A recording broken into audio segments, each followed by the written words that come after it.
पोळी.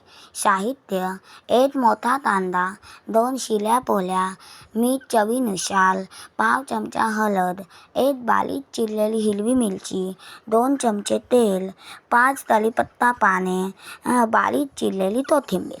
कृती: प्रथम कढईत 2 चमचे तेलात 1 बारीक चिरलेला कांदा छान तळून घ्या. त्यात कढीपत्ता पाने, हिरवी मिरची, मीठ, हळद घालून कांदा शिजू द्या. कांदा चांगला शिजला की त्यात 2 शिल्या पोळ्या उसळून टाका. 5 मिनिटांनंतर फोडणीची कांदा पोळी तयार. टीप: ही पोळी मुलांना डब्यात, घरात खायला द्या. ताज्या पोळीपासून सुद्धा आपण फोडणीची पोळी बनवू शकतो. ऑफिसला जाताना डब्यात ती नेऊ शकतो. हा माझा व्हिडिओ आवडला